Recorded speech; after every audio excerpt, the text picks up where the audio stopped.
David said that he has very experienced therapists working in Delta Clinic. What he actually means is that he has very old therapists working in the Delta Clinic. So, all the geriatrics.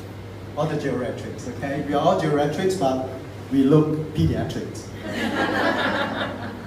So look, it is actually a privilege of mine to be here at the Help University to be sharing this thing about bringing up resilient children and adolescents. So psychological resilience is the sort of in thing nowadays, and you cannot go past any journals of psychiatry or psychology or counseling without coming across that word psychological resilience. So everybody seems to be jumping on board with regards to psychological resilience.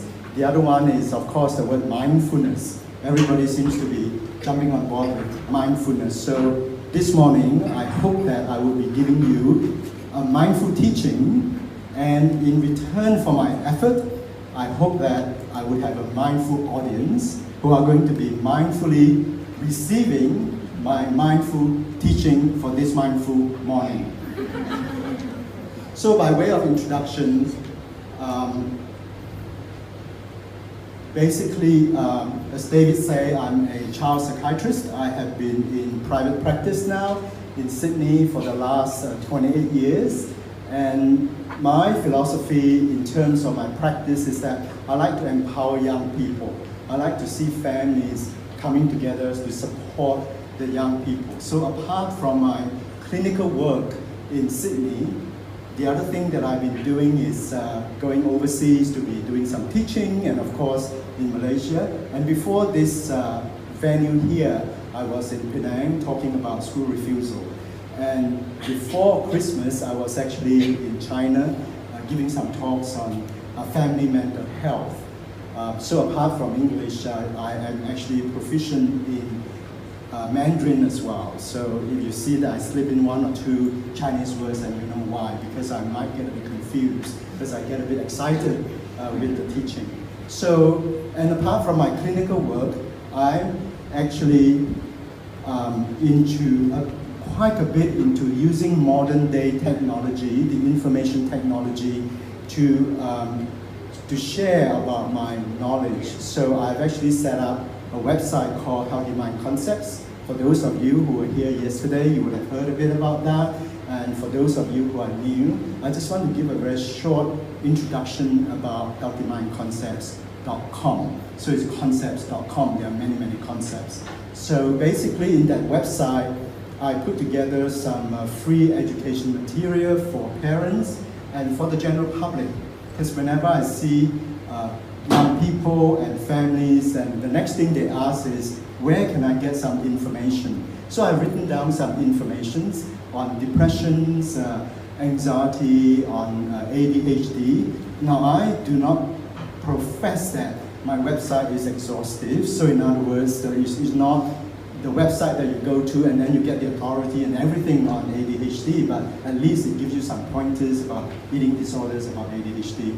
And on the website as well, there are some, if you go into management tools, there are some simple toolkits which are for free on how to do relaxation, how to do breathing exercise, and how to have effective communications with your adolescents, children. So, and of course, there are some toolkits as well that I put together over the last 28 years of my clinical practice, having been trained in various disciplines of family therapy, individual therapy, CBT, and play therapy. So I have actually put together some of these things in the way of a toolkit for different disorders in order to help parents and my patients. So there's the anxiety toolkits for people who have anxiety problems, and depression toolkits and stress toolkits. The difference between the toolkits and some of the education material that you will find is that they're very simple. So the person actually doesn't have to go through 300 pages of talking and medical jargons and scientific jargons in order to learn something. It's very interactive. So this morning, for my sharing with you on bringing up children with resilient, psychologically resilient children and adolescents, I am actually basing my entire talk on my two kids. So when you look at the PowerPoint, at the bottom, it will tell you where the teaching is from. On the left-hand bottom of the PowerPoint, because I draw from various toolkits in order to present this talk to you.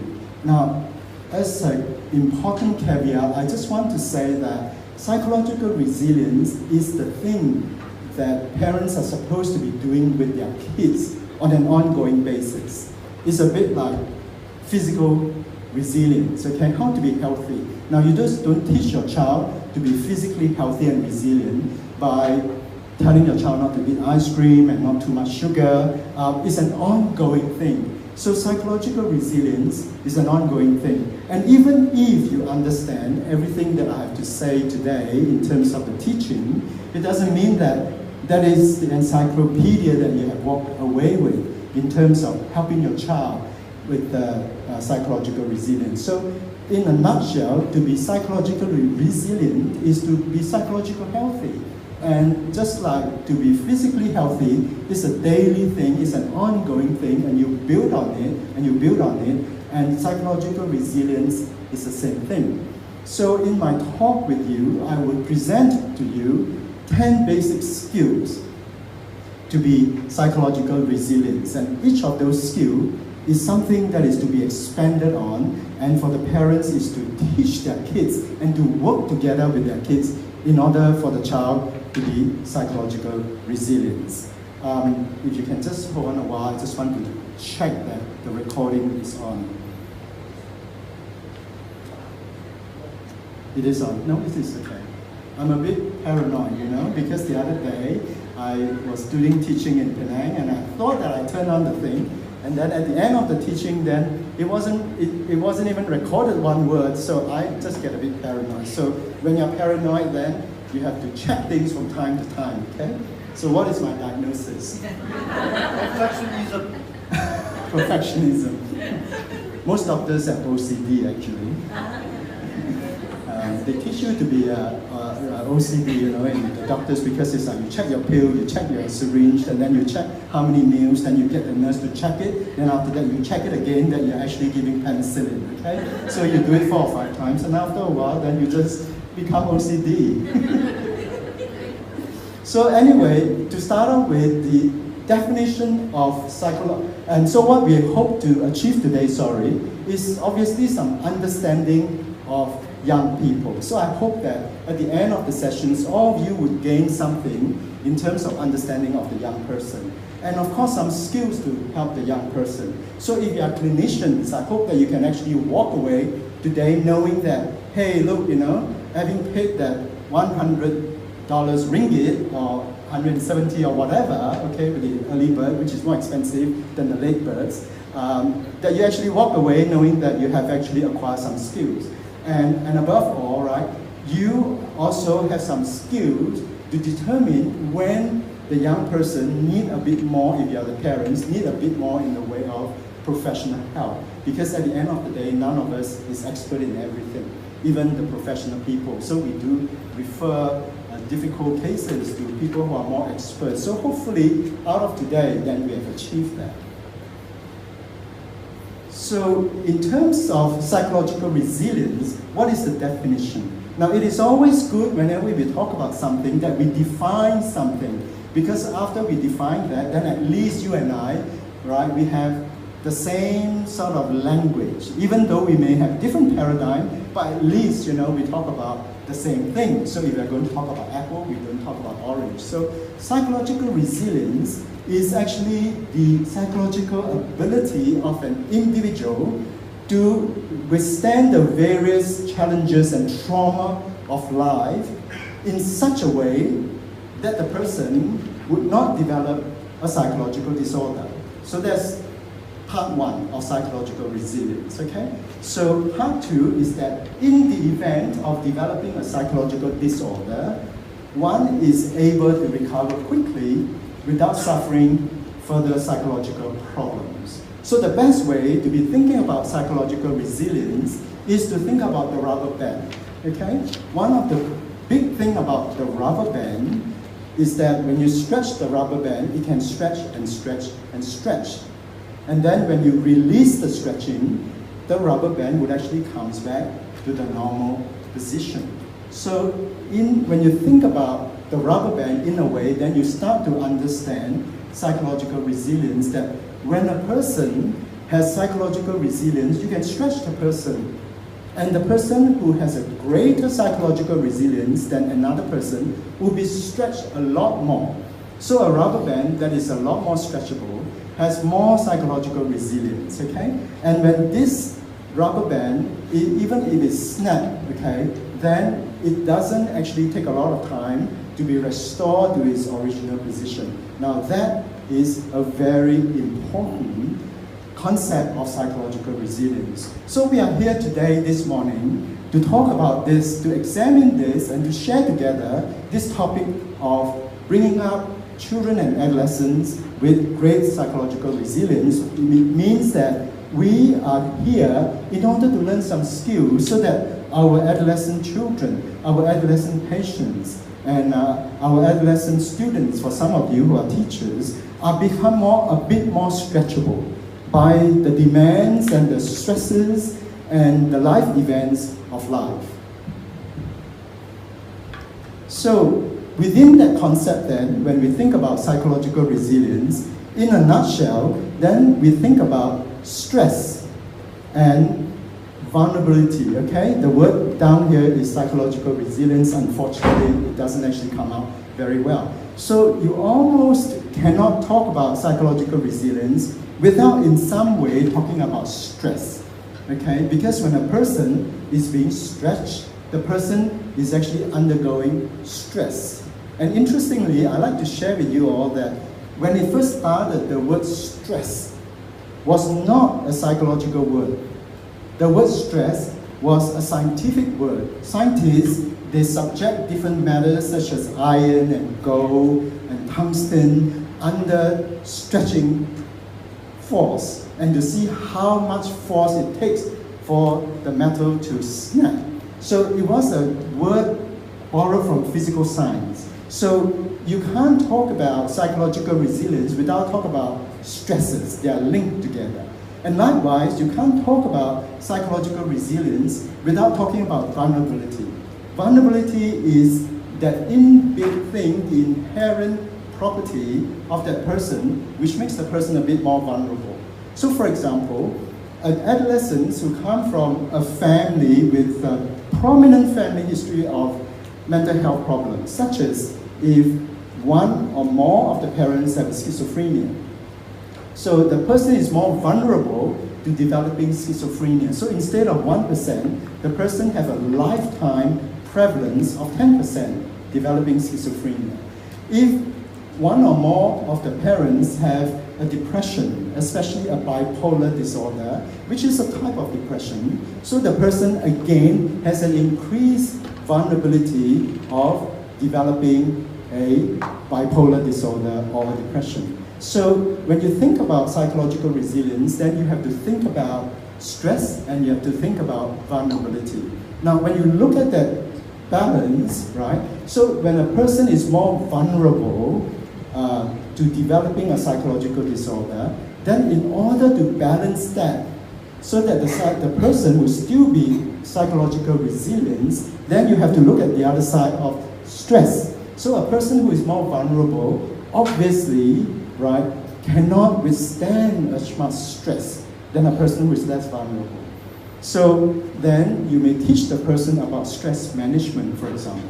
So if we can keep that in mind of that very fundamental thing of psychological resilience involving and interrelated to this whole concept of stress and this whole concept of vulnerability, then we are on the right path. So let's talk about a child's life. Let's put aside this whole thing about psychological resilience first and talk about a child's life, because you need to know what is happening in a child's life and the components of a child's life in order to talk about psychological resilience. So if I were to ask you the questions, when you think of a child, what do you think of?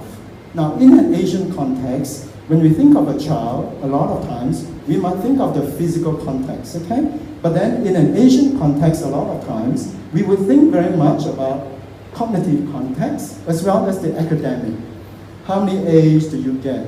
And are you in a selective school? Are you in a prestigious school, okay? And so that seems to be the concept of a lot of Asians. And as I've come across a joke that says, Asians are not Asians. So we need to get A's, okay? We don't get B's when you're Asians. We are not Asian, right? So a lot of parents then think of their kids as physical, cognitive, and academic.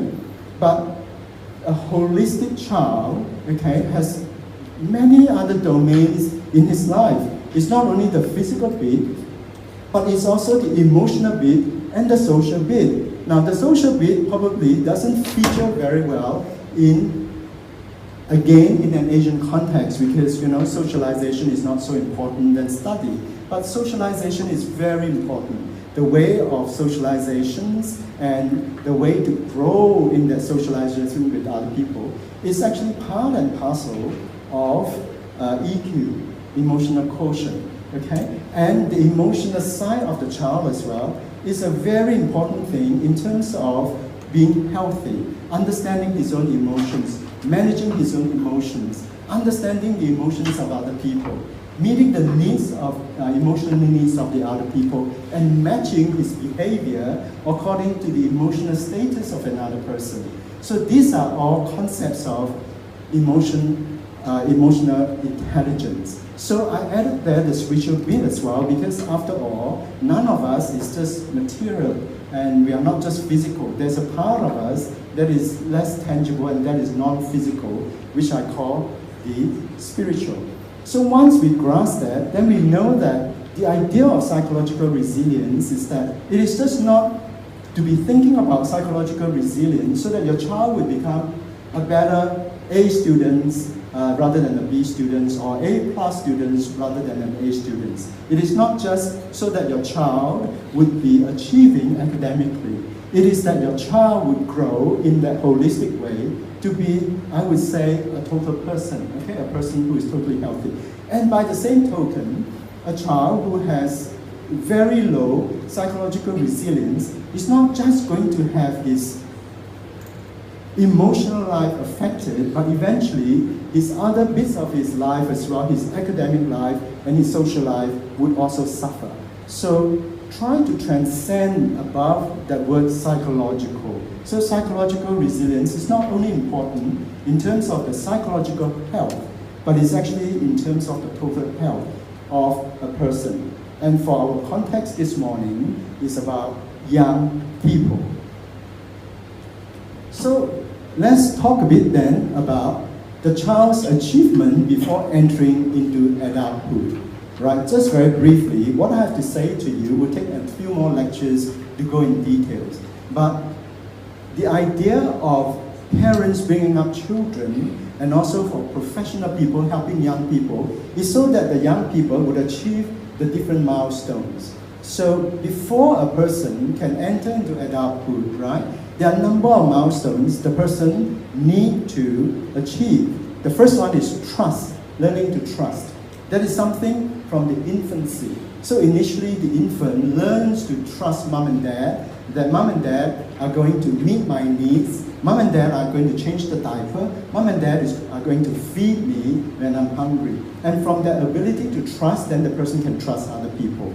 Then as the child grows on to be a bit stronger and have control of his limbs and his sensations, then that goes to the stage of being a bit more autonomous. He starts to explore the environment. And then it goes on to having initiative to learn things. And hopefully, by the time the child goes into school, then there is the attitude and the ability for what we call industry, meaning working, okay? To know that, to work hard, to know that to work in order to achieve one's objectives and one's goals in life. And then it goes on, of course, you know, in the way of adolescents, they have the ability to form an identity. And this is the time during adolescence when the person questions about family values, the person questions about the religious values of the family, questions the moral values, and questions the spiritual values of the family. All those things are very important for the young person to get to know who he is. And as a result of that, adolescence can be a time that is very, very tumultuous for some of them because they have to achieve so many tasks. And it takes a very well-informed and it takes a very well-meaning parent to support the young person because the person has to come to a stage of saying, these are my parents' values, this is how they've taught me, are they valid? This is what they believe in, and this is what I've been told for the last 17 years. Do I believe in that? Because that is very important for them to have a sense of who they are. So it's no longer the parents' values, it's no longer the parents' belief, but it belongs to them. And that forms their identity. And as a result of their own identity, they can go on to form intimate relationships with other people. And this is a time where adolescents then, not only do they form very intense relationship, a lot of times with their own gender, their best friends or whatever. This is also the times of idolizations where they have ideal and usually people of celebrity status in order to have a sense of their own kind, of their own self. And as a result of that, then they can go on to form intimate relationship with another person. So when an adolescent or young person have low psychological resilience, then that low psychological resilience will affect the achievement of the milestones. So you may have a young person, for example, who have a problem with industry. You have a young person who has a problem with identity because he doesn't know what he is. And you may have a person, right, with a low psychological resilience who cannot form intimate relationships with other people.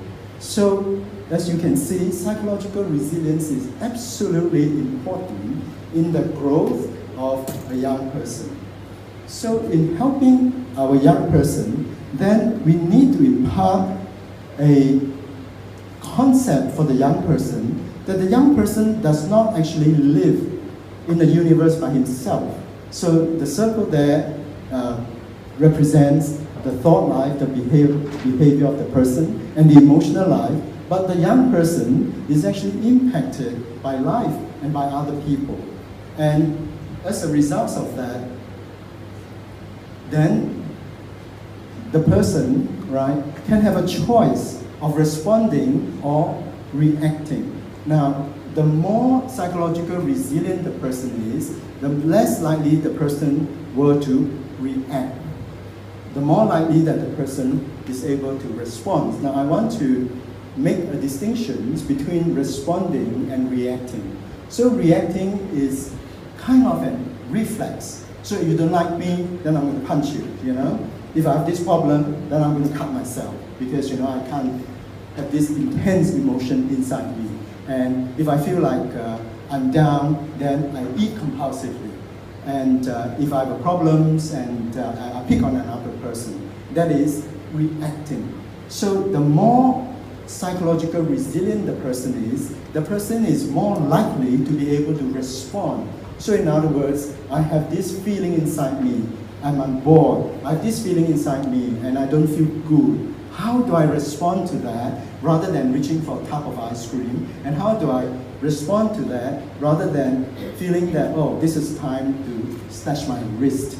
So psychological resilience is able to help the person to respond to the external environment of what I call the normal life events in life. So the normal life events would be the normal transitions of going to school and meeting the demands of school, meeting the demands of socialization, and extraordinary life events such as losing a loved ones and having to contend with trauma in life, and then also dealing with people. So rather than reacting, then I'm able to respond to the external demand, to the external life environment, to the various vicissitudes of life and the demands and the actions of other people.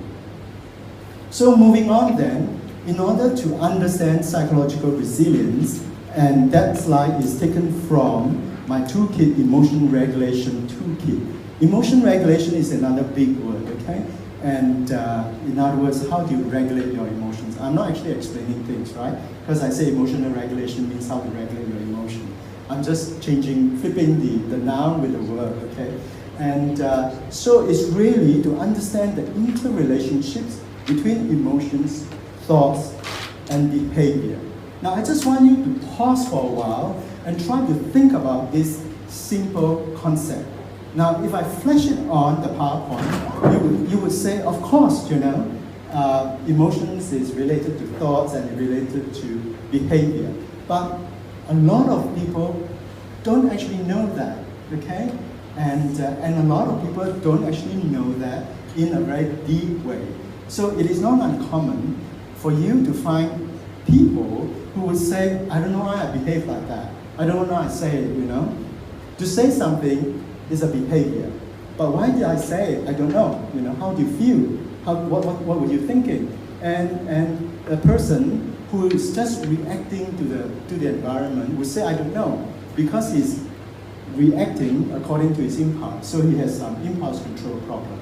So concept number one is actually to know that there's a relationship between your feelings and your thoughts and your behavior.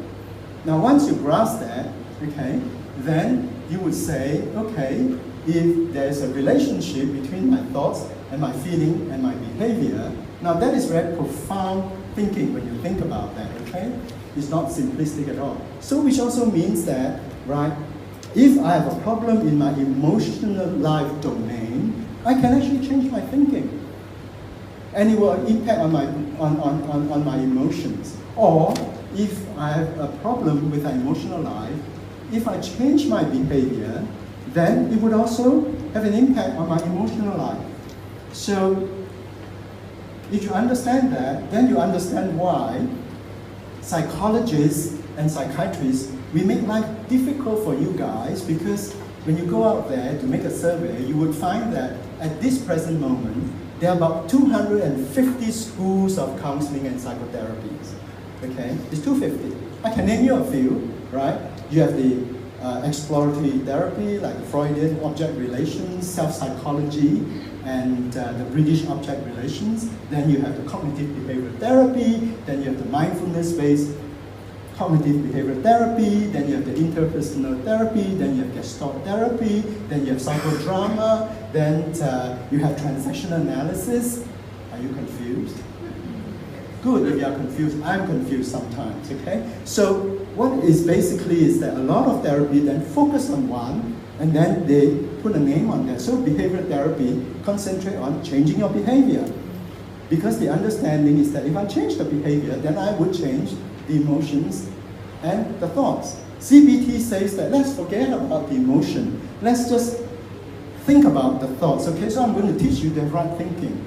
So because of that, then I call myself a CBT. So if I do something which is a bit more emotionally based, like a Gestalt therapy, okay? Let's talk about how you feel and you know what you do, right? I'm concentrating on the emotional domain. And all is it because that emotions and thoughts and behavior are all related.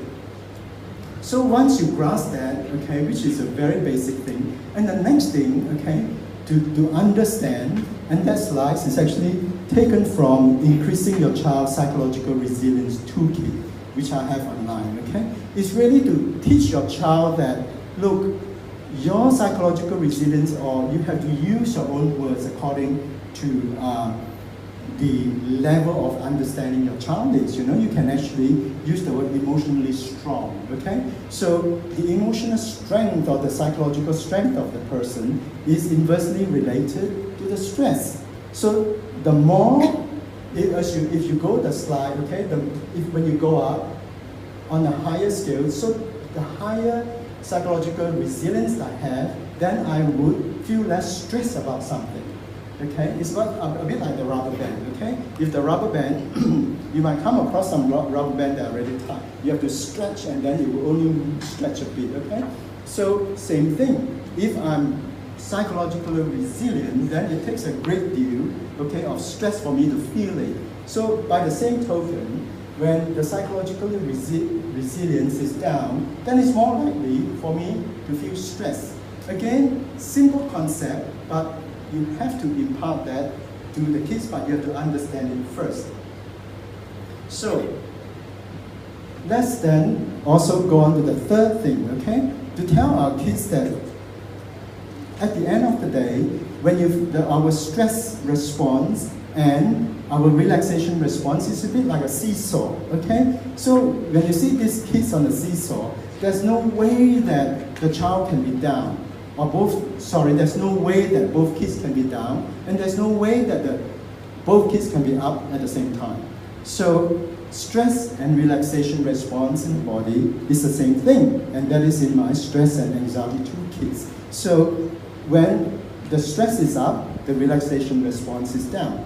When the relaxation is up, then the stress is down. So what do I do when I'm stressed? I have two choices in a way, okay? I can actually try to reduce the stress response, or I can actually increase the relaxation response.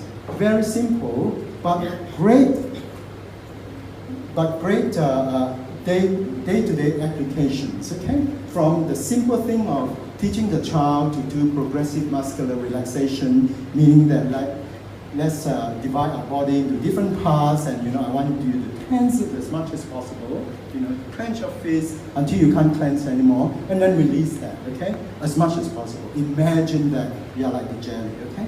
That is progressive muscular relaxation, or teaching the child to do some breathing exercise. And the other one is guided imagery, right? Look, you are so stressed, okay? Before the exams, this is what I want to teach you to do, okay? Before you get in there to do your spelling bee, this is you talking, to your 5-year-old, okay? Before you go in there, okay? I just want you, when you're sitting there, before the teacher asks you and say, Beng, it's your chance, it's your turn now to do, to recite the 20 new words like hippopotamus and rendezvous and, okay, difficult words. And I just want you to close your eyes and imagine that you are there at that time when Daddy and I will take you there to the nice beach in Paris. Well, it won't be in Paris because it's not by the sea, okay? Maybe in Sarawak, okay? And you feel really relaxed. Now what are you doing? You are merely doing, okay, a visualization based on a real life experience in order to elicit a relaxation response. So when you increase the relaxation response, then the child doesn't feel a stress. So some of these very basic things that you have to grasp, the interrelationship, the reciprocal relationship between relaxation and stress response. So a lot of our work then on psychological resilience is based on those 3 concepts that I've told you about, okay?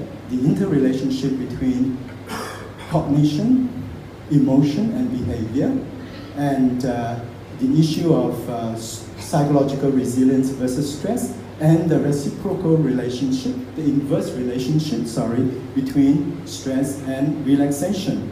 So now that you grasp that, it actually improves your parenting by 50%, I hope.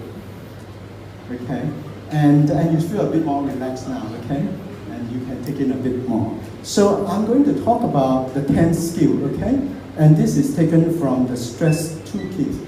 The very, very basic thing, okay? Skill number 1 is to teach our students, is to teach our young patient, okay? Is to teach our kids stress management, okay? Stress management.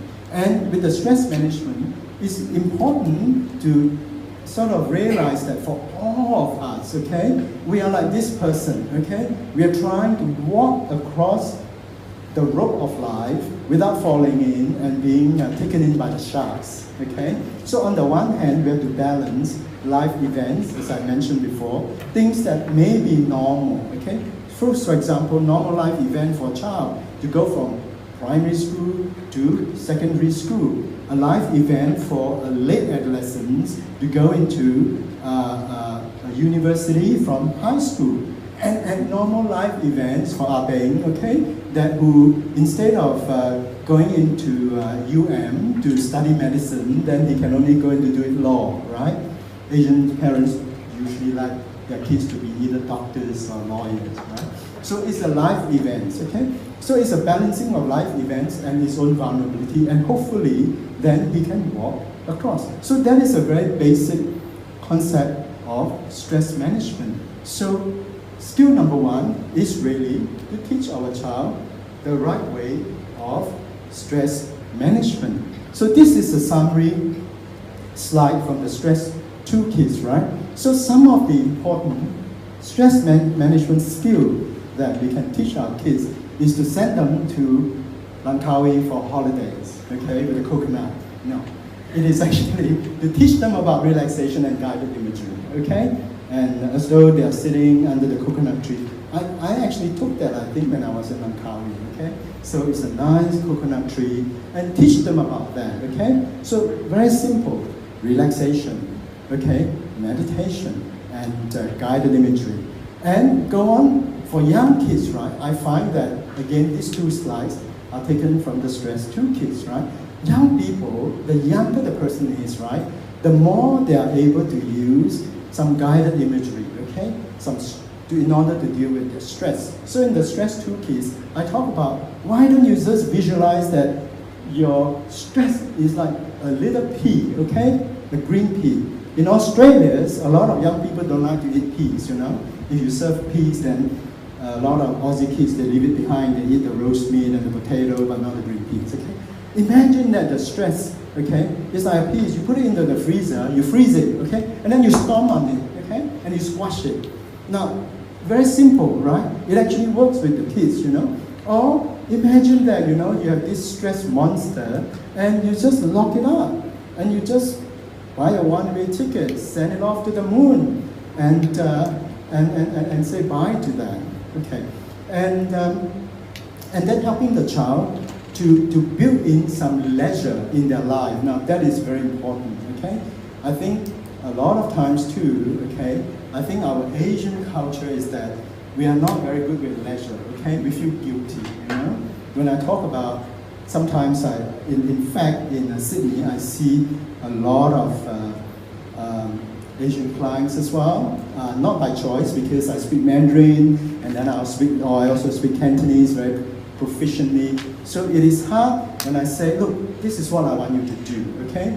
I just want you to go to the cafe, right? I just want you to order a cup of cappuccino. I just want you to sit there, okay?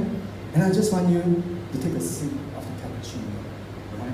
And I just want you to savor that, you know, in your mouth and feel the texture of the cappuccino, right? And maybe you can smell it at the same time, okay?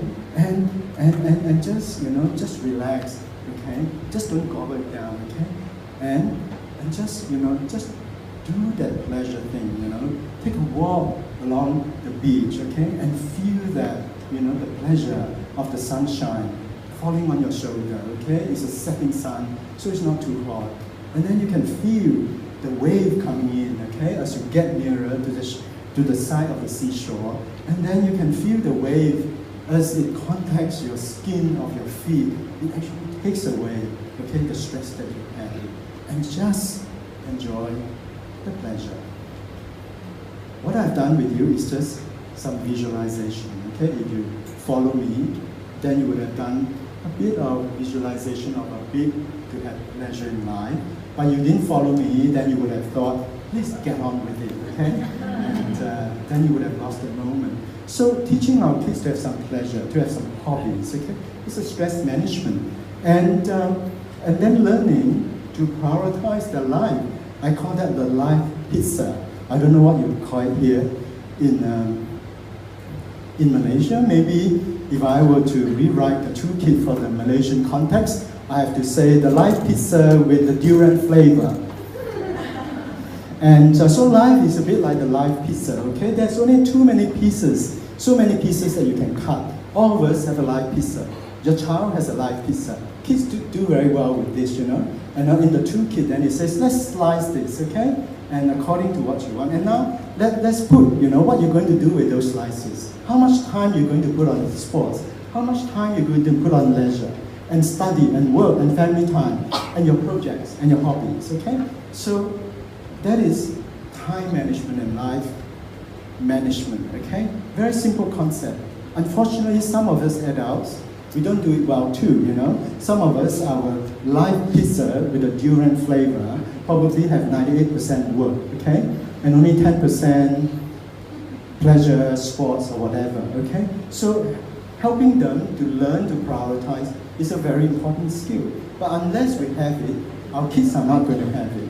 Then we also teach them, okay, in terms of stress management, which again is in the toolkit, very simple sort of CBT concepts, okay, of what we will call unhelpful cognitive style, okay? So again, psychiatrists and psychologists, we are like lawyers, we like to stump you with very difficult words. I have to apologize for my fellow colleagues, okay? You are psychiatrists or psychologists, but if I'm not speaking to you, you are not. We like to stump you, you know? When we say negative cognitive style, it just means that you tend to think negatively, okay? But it's too difficult for us to say, well, you think too negatively, you know? We have to say, you have negative cognitive style, you know? What do you mean by that, Doc? Okay, I'm going to spend the next 15 minutes trying to explain to you. So, negative cognitive style, very basic for kids, right? A storm in a teacup, okay? Meaning that it is only a small matter, okay? And when I think that this is a big matter, I'm going to be stressful, okay? I'm going to feel stressed. Okay, you get a B, okay? And you cry about it. Hopefully, the parents don't cry about it, okay? And you cry about it. It's a storm in a teacup. Why? Because this test is not going to feature in your final exams, right? It's not going to feature in your final exams. It's not going to affect you, you know, at the end of the year, the report card, okay? The storm in a teacup thinking. And the other one, which I put in the stress toolkit, is the bad wizard thinking, okay? The poor me thinking. So bad wizard thinking are those people with the negative cognitive styles of turning everything into negative.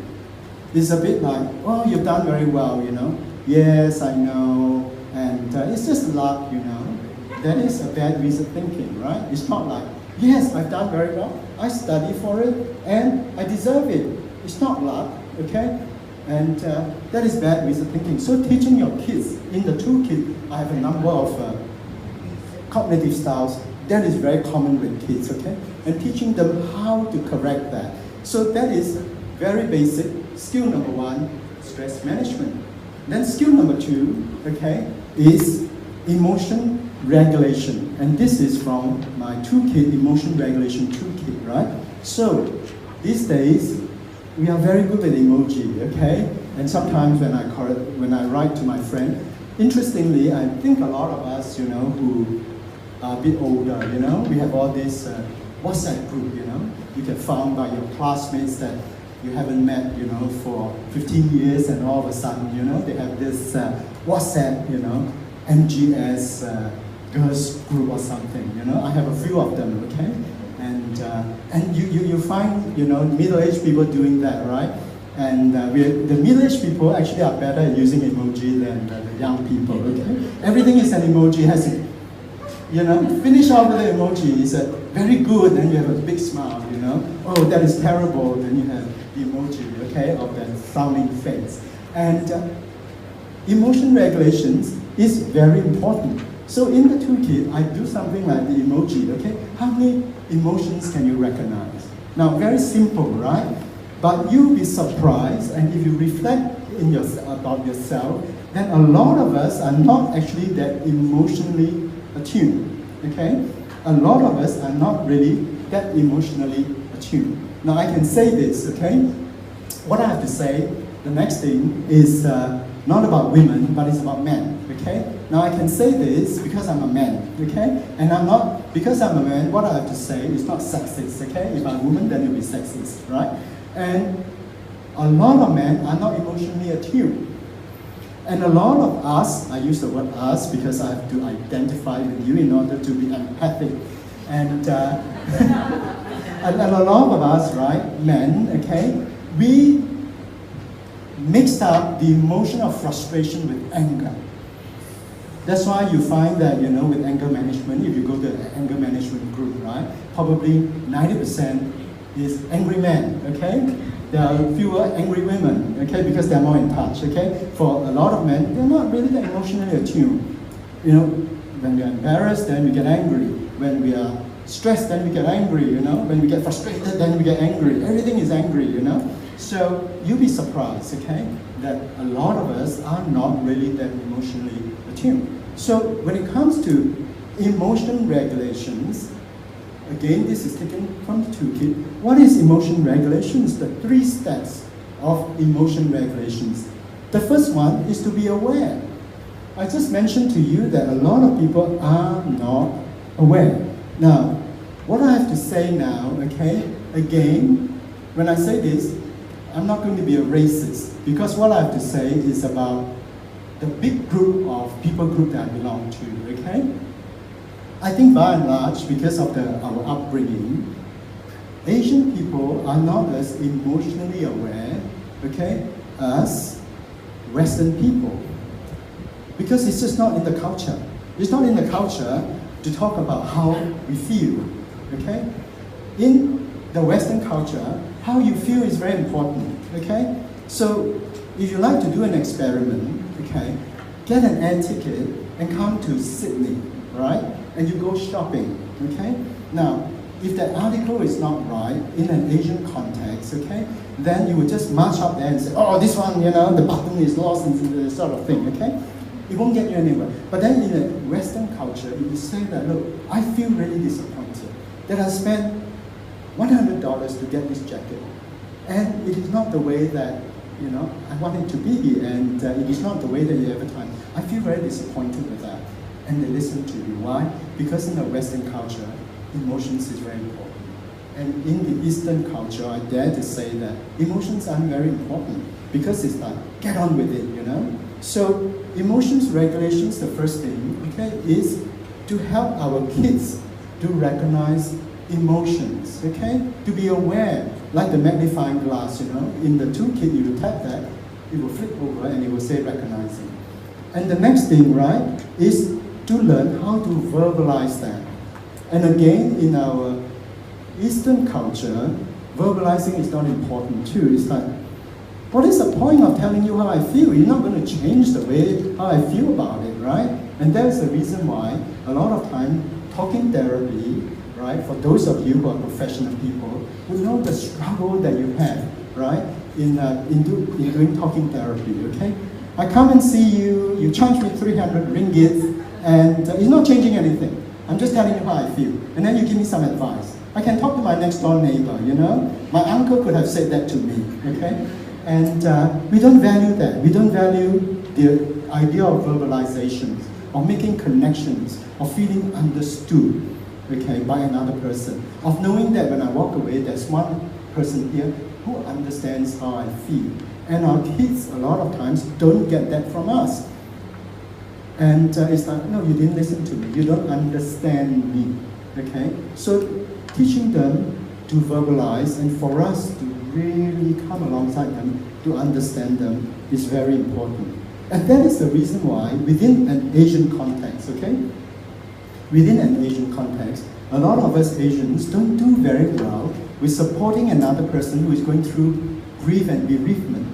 We don't know what to do because it's like, oh yeah, husband passed away, you know, or the wife passed away. I don't know what to do, he just talked to me, you know. You don't do anything in grief counseling. You listen and you understand the sadness and the grief. That's all you have to do, okay? So understanding, verbalizing. And the third one is to manage that. So in terms of emotion regulations, to put it in a toolkit, okay? And a very simplified way of saying, what is emotion regulations? As I put in my toolkit, teaching your child how to recognize, verbalize, and manage the emotion, okay? Managing emotion can be quite complex, okay?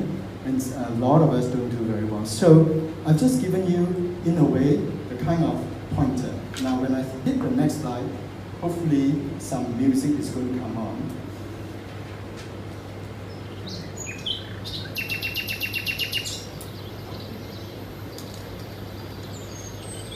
I just want you to look at that and do nothing.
How do you feel? What are you thinking?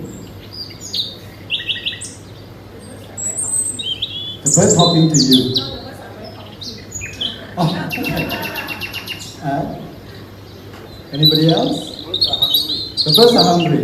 Interpretation. Yeah, go on.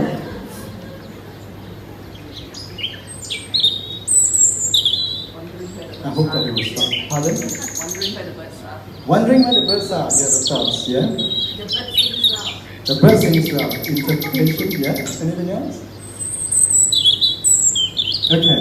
So I actually put that on, and in order to stress that the first step about emotion regulation is to teach or to acquire the skill of what we call emotion diffusion. Okay?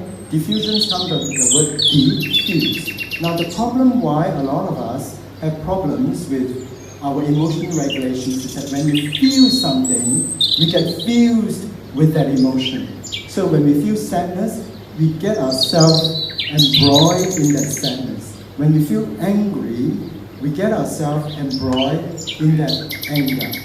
And so that is taken from one of my series and also in emotion regulations called the Wait, Watch and Wonder. I put that as Wait, Watch and Wonder is because a lot of times when it comes to emotions, most of us, we react in a very impulsive way, okay? When I get angry, then I have to hit someone. When I get angry, I have to yell. When I feel sad, then I have to slash my wrist. When I feel bored, sorry, I just have to go on, but I'm not talking about this yet. So when I feel bored, okay, then, I have to eat a tub of ice cream. So the first step is what we call emotion diffusion. So in other words, my ability to wait, watch, and wonder. I come up with that word. And so in other words, I'm just going to stand back a bit, okay? Stand back a bit and to recognize that I'm feeling a bit sad. I have to stand back a bit, okay? And knowing that I'm feeling a bit embarrassed. And stand back a bit and knowing that I'm feeling a bit depressed. Without going into a reacting mode of like, these birds are busy, or these birds are nice, or these birds are a nuisance, okay? So in the toolkit then, I have put across something for the person, look, just look at it, listen to the birds, look at the roses, okay? And listen to it. That's called the Wait, Watch and Wonder. And it does very well. You can do that with your kids without buying them, spending $10, okay, and buy the toolkit, okay? Go to the beach, okay? And go to a place where there's activities, okay? And it doesn't have to be quiet activities, right? It's not a kind of a relaxation thing, meditation. It is Wait, Watch and Wonder, okay? Just sit by the beach, look at the sunset, okay? And sit by the river and looking at the flowing stream. And so helping the child to have that ability of emotional diffusion. So once I achieve that ability not to be fused with my emotions, then I can choose to respond to my emotion. Because once I get fused with my emotion, like this thing, for example, birds are really nuisance, and why are the roses white and not red, and this is quite boring, okay? I fuse with it, then I'm more likely to react impulsively. So once I'm able to do that, then I can actually go on to the next skill of dealing with distressing emotions, okay? And that is from the toolkit, Distressing Emotions Toolkit. So life is such that there's a lot of things that distress us. There's no one disorder that I know of without involving some kind of distressing emotions, okay? So, for example, if I'm depressed, the distressing emotions is sadness and guilt. If I am anxious, the distressing emotions is fear and not knowing of uncertainty and unpredictability. If I'm grief, the emotion is an emotion of loss, okay? So all psychological disorders involve some kind of distressing emotions. And even if I don't have a psychological disorders, or your kids don't have a psychological disorders, on a daily basis, there's distressing emotions. I go to school and my best friend is not there. And I go to school, I'm supposed to be joining the usual group at lunchtime, and they disappear. And I'm supposed to be here to wait for mom and dad to come and pick me, and they're not there. The distressing emotions that I put so much effort into my maths, and I cannot still beat that girl over there, and she's coming top all the time, and I have to be second. That's distressing emotions. So how to deal with distressing emotions? And that is very important. Most of us use distractions, right, which is very basic. But the one thing that we must not do, okay, is to deny our distressing emotions. Because when you deny it, it's going to come back, okay? But in this toolkit, there are various ways of teaching the person how to deal with distressing emotions apart from distraction. So that is skill number 4. So, skill number 5 is to help our kids to deal with their thought life, okay? And that is taken from Distressing Emotions and Emotion Regulation Toolkits. So again, if I can draw your attention back to that slide before, the emotions, behavior, and thoughts are all linked together. So most of the time, kids who have distressing emotions usually have distressing thoughts, okay? So if I have the distressing emotions of fear and anxiety, because I have thoughts of fear.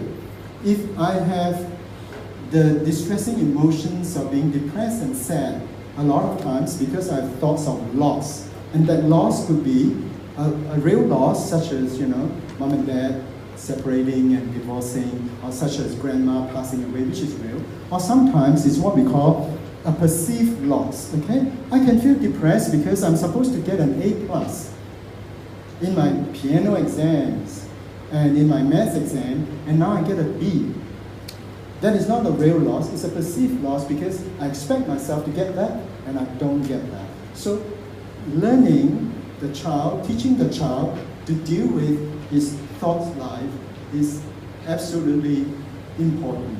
And to link up, right, the notion that negative thoughts goes with negative emotions. And a lot of times, those of us who practice CBT will tell you that it's easier to help the person to change the thought pattern than to help the person and say, look, just feel differently, okay? So for example, if I can do an experiment with you, right? You seem to be a pretty happy bunch here.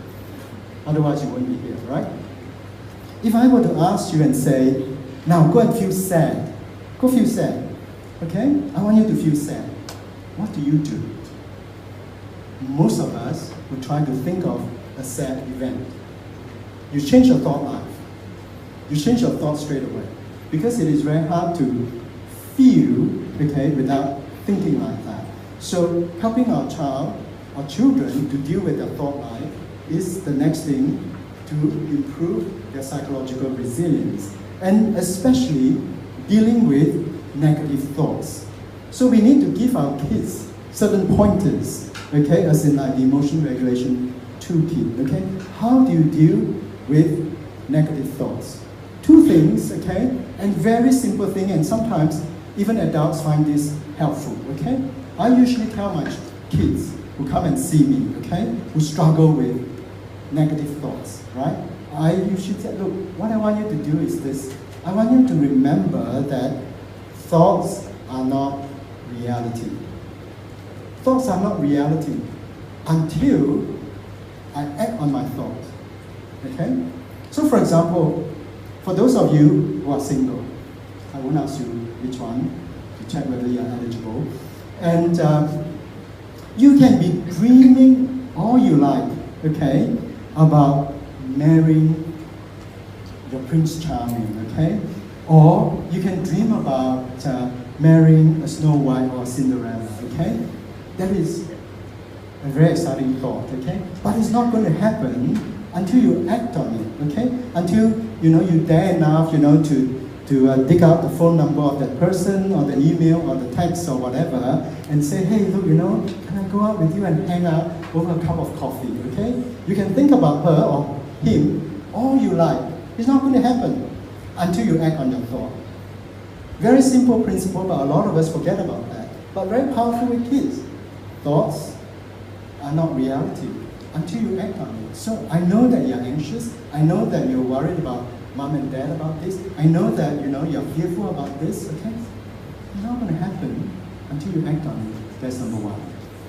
Dealing with negative thoughts. The other one, which is very important, and this is very important even for adults as well, okay? Negative thoughts that lead to nowhere becomes rumination and automatic thoughts.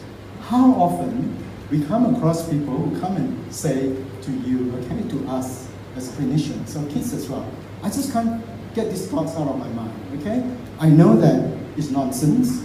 I think I'm going to fall sick, I'm going to go to do well. I know that it's nonsense. I can't get it out of my mind. But if you get a detailed history, you would find that the person has been thinking about that thoughts for quite some time. So that negative thoughts then has a life of its own, and it becomes a rumination and becomes automatic thoughts. So skill number 2 that I usually teach, okay, adults and children alike, is thoughts have to lead to an answer, okay? Your negative thoughts, your worry, have to lead to an answer. Even if the answer is to say, I'm going to think about it more tomorrow, that is an answer. Because if you're not, then you'll be thinking, I'm useless, life sucks, this is terrible, and I can't do anything about it, okay? So the thoughts have to lead to a solution. Even if the solution is a postponement, okay? So that is very important to extinguish the thoughts. And there are other ways to deal with negative thoughts as well, but those are two basic ones. And of course the third one with CBT is that let's look at how valid your thoughts is. So in a children's term, okay, the younger the child is, then we talk about thought detective, okay? I worry about this, I worry that when I go on the plane and it will be shot down by the terrorists, which is very common these days, right? I worry that when I go on the MRT is going to explode, okay? Okay, all right, let's be a thought detective and see how many times it has happened that the MRT got exploded. So you go into the sort of simple CBT, okay? So the 3 basic steps of dealing with negative thoughts. Then skill number 7 is to use what we call coping thoughts, right? To use coping thoughts. Because whenever a person feels that I cannot cope with this, then you are more likely, okay, to be depressed, to be upset, to be fearful, to be angry, to feel guilty, to feel shameful, right? So how do you teach your child to deal with coping thoughts? So this is where you get into the positive psychology, okay? Coping thoughts are usually thoughts that are able to say that this is situational. Yes, it is a terrible situation. Yes, I'm bullied at school. Yes, and I lost my best friend. Yes, there's this negative life event, okay? But this is not pervasive. It's not going to affect every area of my life. That doesn't mean that I'm useless, right? Yes, I fail my maths, but that doesn't mean that I'm a failure. It doesn't mean that I'm going to fail my English, I'm going to fail my PE, I'm going to fail my science. It is situational, right? I can cope with that because I failed because I didn't put enough effort, okay? That is situational. And the next coping thoughts, okay? Coping thoughts also have the characteristics that it's not persistent, okay? So I failed my maths this time, I feel really sad. That's okay. Go on to feel sad about it. It is situational. Why do I fail it? Because I didn't put enough effort. I put too much emphasis on playing computer game, okay? It's not going to be persistent because for the next test, when I put in more time, I'm going to do well. So, coping thoughts have the characteristics that whatever negative things that I'm experiencing at the moment is situational. It's not pervasive or global. Whatever that I'm experiencing at the moment, yes, it's disastrous, it's negative, it's terrible, but it's not persistent. It's not going to happen again next year, or for that matter, it's not going to happen again next month. So we teach our children coping thoughts. And I hope that it may resonate a bit with us that sometimes adults too, we don't tend to go into that, okay? Of that coping thoughts. I remember, this is years ago when I did my HSC in Australia. So in Australia, like Malaysia here, and even now, in order to get into med school, you need to have a very high aggregate score, okay? And the fact that I'm standing in front of you meant that I actually achieved that. And, but there was one test that I didn't do well in high school, okay? It was a bit like a trial exams, or a trial HSC.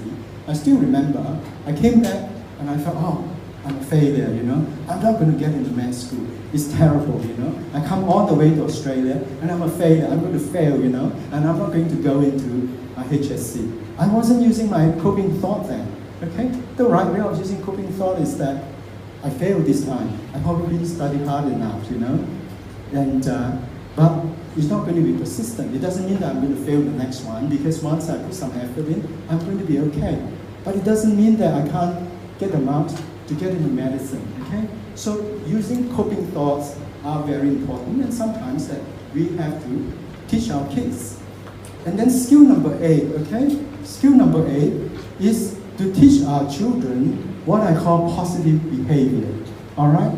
Positive behavior, positive psychology, okay? And the 3 positive behavior that I stress, which I also teach people in mindfulness is, and in this one is about behavior, okay? Let's practice the behavior of gratitude, of love, okay? Let's practice the behavior of joy. Let's practice the behavior of peace. So in other words, what is it today that I can do, okay, to express that positive behavior of love, of gratitude, you know, of saying thank you to mom, or saying thank you, you know, to someone who does something for me. Just practice that, okay? What is it today, you know, that I can do to pick up one life experience that I have and to tell myself, I'm going to behave joyful because of what has happened, okay? And what is it about today that I can do, or tomorrow, that I can practice the behavior of peace, okay? So when I say peace, I just don't mean like, okay? Peace means a sense of containment, okay? So how am I going to feel peaceful, okay, despite what has happened, okay? So that sort of feeling is a reaction. The sort of peace feeling is a response, okay? So that despite what happened, I want to practice the behavior of peace, of containment, knowing that I'm going to be okay, I'm going to feel calm, I'm going to behave calm, okay? And you can do that. You can do that with your kids. And I think some of us adults, we don't do that, right? You know, we get into strife and so, you know, we lack the behavior of gratitude and joy and peace. So practice that. You can do that with your kids, right? The younger they are, the better it is for you to do with them. If you have adolescent kids, don't, okay? They think, what's wrong with you, mom, you know?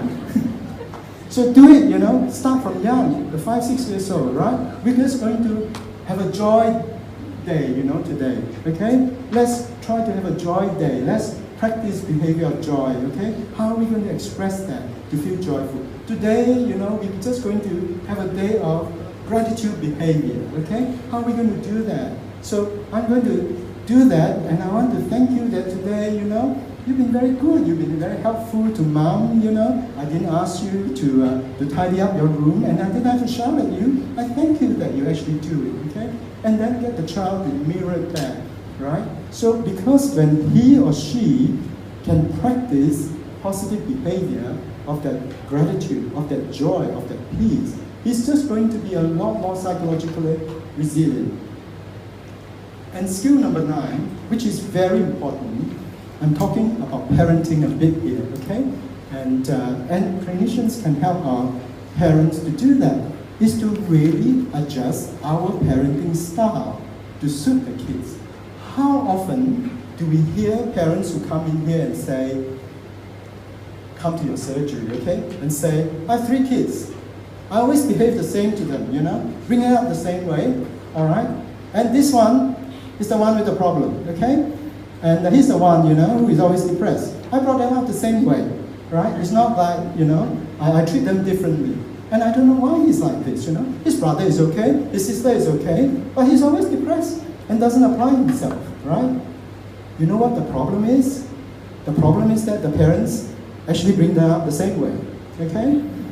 Parents, right, we need to adjust our parenting style according to the kids. Let me give you an example, okay? If you have a very highly sensitive kid, you are more likely to have a kid that is highly anxious. Because a highly sensitive kid is like a sponge. So your kids will go through life, not only does he or she has to contend with his own or her emotions, he or she has to contend with the emotions of other people. So when he gets into the classroom, he absorbs the other 20 or 19 students' emotion, especially those who are naughty, okay? He feels really distressed because he's so highly sensitive, despite the fact that, despite the fact that he's very well behaved. Usually, highly sensitive kids are good kids. So you have a kid who goes through life, who has a lot of emotions that doesn't belong to him or her. If you are going to use the same way to bring up this kid is going to have mental health problems because you have not taught him or her how to protect himself or herself despite the sensitivity. For him or her to know that it is very good to be sensitive because you make a very good friend, you make a very loyal person, you understand people, okay? But let me teach you how to protect yourself so that you can understand other people without getting hurt. If you have a highly sensitive kids who are like a sponge for other people, and if you are the sort of parents to say that your parenting style is not to mollycoddle them, meaning that to wrap them up in cotton wool, and your style is, I just throw them into the deep end. Because my eldest son did the same, we just dropped him at school, throw him into the swimming pool, and he cried a bit, he struggled a bit, and got a few gulp of chlorinated water, and then in 3 weeks' time he was paddling and he was swimming, and the same thing about the sister. So I'm just going to do this with this kid, okay? I'm just going to throw him in the deep end. He will drown. Why? Because he's a very sensitive kid. He's going to be traumatized, okay, by that abandonment, by your lack of sensitivity.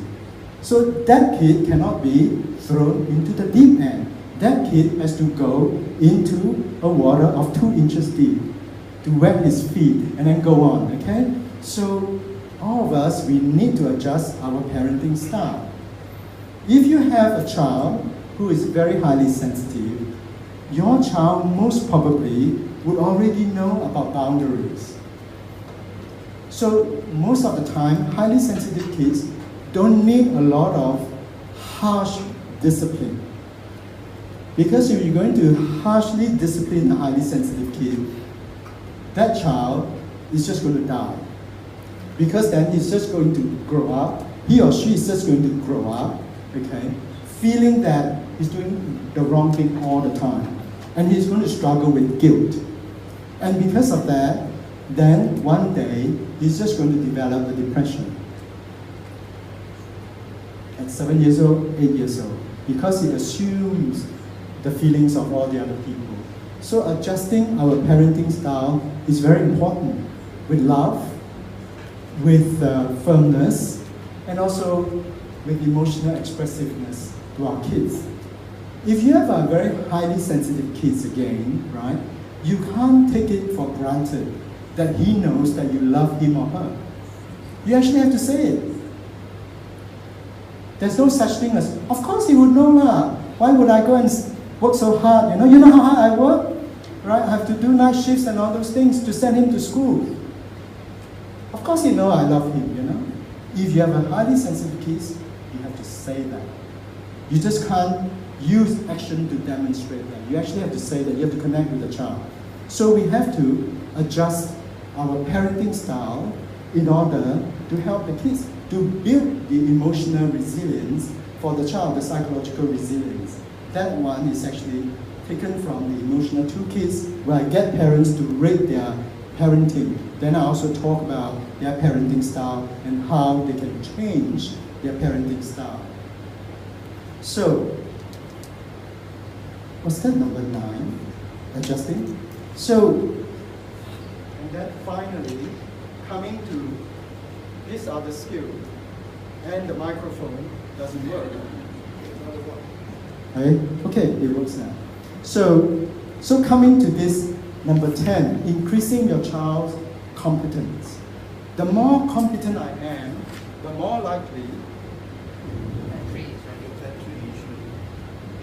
the microphone was incompetent. The more competent I am, the more likely that I'll be psychologically resilient.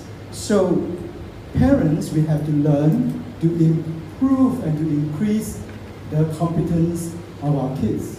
I've talked about recognizing our kids' personality. Now that is very, very important, okay?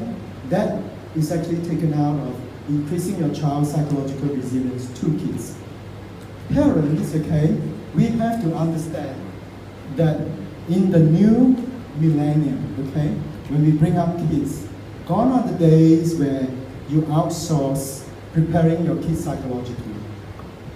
Most parents, we are very good at providing for our kids physically, academically, and some of us go on to providing for them emotionally, okay? And but we have to go on to be the life coach in order to help them with their psychological resilience. And the first step is to understand your child's personality, right? Now, I'm not saying that you should go online and then subscribe, pay $30 and get your child to answer 200 questionnaires and come out, with this list of things, okay?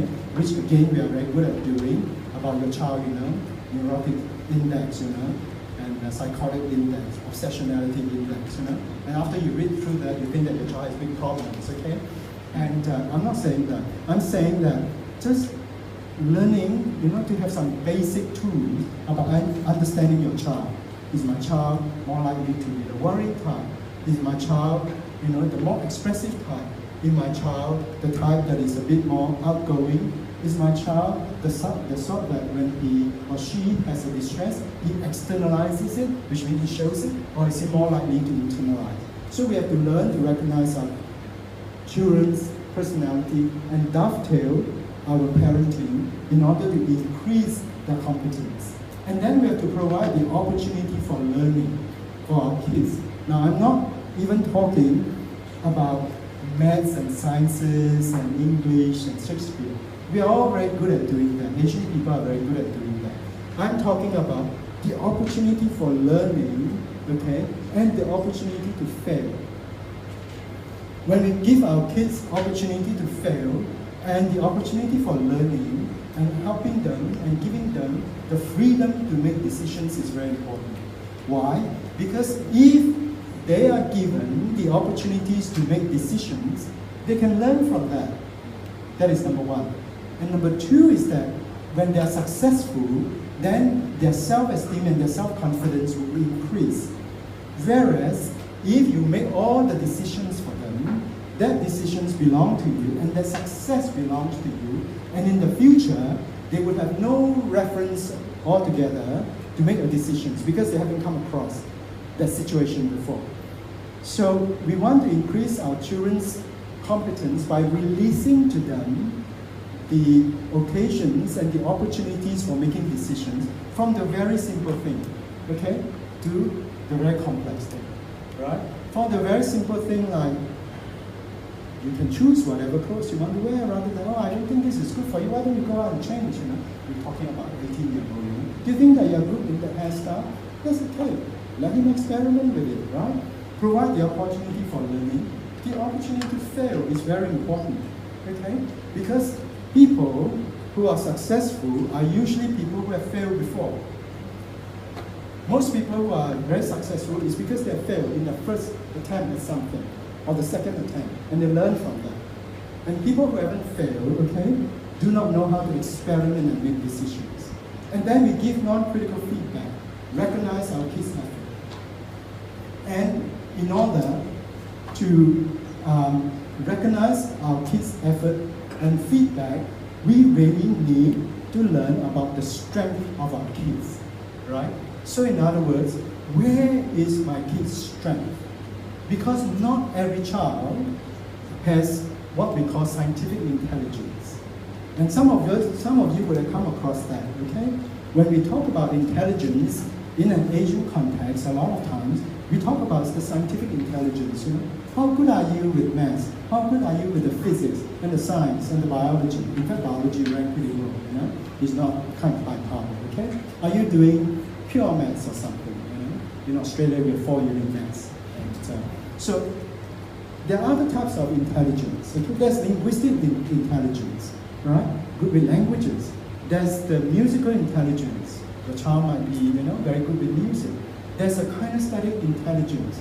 Your child is very good with manipulations of his bodies. Your child might be very good with visual spatial intelligence. He, you know, could be a very good artist and going to be a good architect. Your child would be good interpersonal intelligence, you know. He or she is very good at handling interpersonal relationships or intrapersonal intelligence. And hopefully, all the counselors and the psychiatrists and the psychologists have strength in intrapersonal, okay? So in other words, you know, we understand more in the way of the internal process, okay? So these are the people that are not going to be big scientists, but you know, they would be good at social sciences. In other words, sciences that has to do with people. Recognize your child type of intelligence and then promote them, okay? And to promote them. Because if you have a child who is very good in terms of linguistic intelligence, and then you force your child to do the scientific things of the maths and the English and the physics, right? Your child is going to be very stressed. And it's not much point talking about psychological resilience because your child will not be resilient at all because he or she is not recognized for he or her strength and he or she doesn't have a sense of competence because he or she is going to come back with a report card that is full of D's and E's rather than the A and the B if you channel the child properly. So increasing the child's intelligence is very important, and obviously increase your child's external resources. I want to encourage parents who are here, okay? One thing about increasing the child's external resources, okay, is also to get help for the child. We live in a world where none of us is expert, okay? People who are successful in life, right? People who are successful in life recognize, I don't care whether, you know, you're a doctor, you're a psychologist, you know, you're the best doctor, or you're a scientist or whatever, right? They are the people who realize that they cannot be good at everything. So they rely on the external resources. So parents, I want to say that just because you resource externally doesn't mean that you're a bad parent. It just means that for that specific thing, there are other experts that you can call on so that you can go on to do the parenting, to enjoy the relationship with your kids. And let the experts, you know, deal with the anxiety. Okay, you deal with the anxiety, but maybe your child needs a bit more help. So getting external resources in the way of counseling, in the way of psychological help, is not a shame. It doesn't mean that there's something wrong with the parenting. It just means that you are calling on people who are a bit more expert than you in order to bring up the child, so that you can go on to enjoy the parenting of the children. So increasing the external resources is very important. So what I have done, okay, is really to provide a bird's eye view, or rather, I've actually taken you to a textbook called Bringing Up Resilient Children and Adolescents, and say, this is chapter 1, this is a heading, this is the introduction. Now let's go on to chapter 2, okay? And this is the introduction of chapter 2, and these are the things that I'm going to cover in chapter 2. And now let's go on to chapter 3, okay? So we have finished the entire book up to chapter 10. Now it's just going to be an introduction. You may need a bit more in the way of stress management for yourself and for your kids. You may need a bit more in the way of anxiety management. You may need a bit more in the way of parenting, okay? So in other words, what I've done for you is just to give you an introduction and say, let's have a look at it. Where do you think you can supplement in terms of the chapter? Do you need a bit more help in parenting? Do you need a bit more help in getting your child to understand his thought life and to really how to restructure his thought life? Do you need a bit more help in the way of emotion regulations for yourself and for your kids? And that's what merely I have done, okay? And I think this is just a beginning, and it's not going to be an end, as I say. Bringing up kids who are psychologically resilient is a lifelong thing. It's a lifelong thing. You would find that as the child grows, right, your role will be different. So initially, you're very directive with the child. But by the time, even if your child is a young adult, I hope that, okay, your relationship with your kids will be such that even when they're life adults, you become the life coach. You're no longer the person that directs them what to do, but you can actually come alongside them and say, hey, I think if you do this, you may get a better outcome, you know? And I know you've been doing this way, let me point you to something else.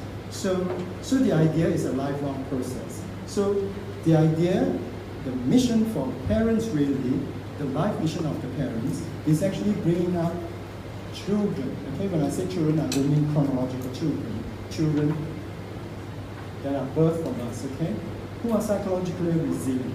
And hopefully, we are just one step ahead of them, or 2 or 3 steps ahead of them, that we have something to contribute to their life. And this is just the beginning, and you may find that there are certain things that are helpful for you in this presentation. So I come to the end of that. I really, really want to thank you for this opportunity to share with you some of my thoughts, and also to share with you some of my work, and to introduce to you some of my toolkits.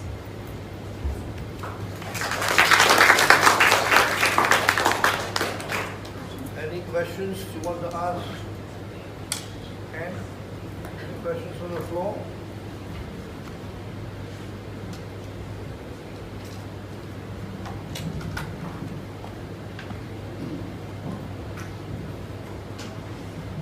My question, Dr. Wong. Hi, my name is Lauren. I was wondering, does a child's resilience decrease? Does a child's resilience decrease? Yes, and Yeah. after having exhibited a relatively consistent level of resilience, will it at some point in his or her life decrease? I would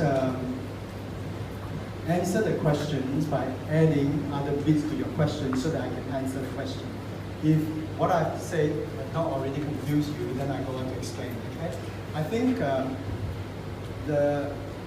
I would phrase it as the level of psychological resilience of a child may appear to decrease in the context of his environment, okay? Because, as I've shown in the slide before, when you talk about resilience, you have to think about stresses, you have to think about vulnerability. So, at a certain point in life, our children or our child may seem to be less resilient. Then you actually have to look at the environment and say what has changed in the environment. So most of the time, it's because of changes in their environment. So I hope that I've imparted to you a more dynamic concept of psychological resilience. So it's not like, so the idea of psychological resilience is not like a physical height, okay? It's not like, well, I'm 5'7", I'll be 5'7" here in Malaysia, and I'll be 5'7" in Australia, okay? It doesn't matter where I go. So it's not a static concept, okay? So the idea of psychological resilience is a dynamic concept. So your child, let's say in standard 6, may appear to be very robust. Then when he goes to Form 1 or Year 7, then his resilience may seem to have waned. Then you have to think about stresses like events, as I've shown in one of the slides.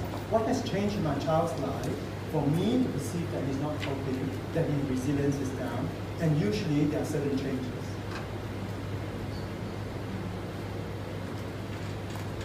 Anybody else? I think one area of resilience and less capable is when bullying becomes serious at school. Then despite whatever training, it just gets too overwhelmed. So it just requires adult intervention. Yeah? So this is the sort of environment we're talking about, when they constantly being bullied at school, and at some point they just give in. So as long as you teach them to talk and tell. So besides that, you have to teach them to tell. Because bullying is not okay, in Australia it's a criminal offense.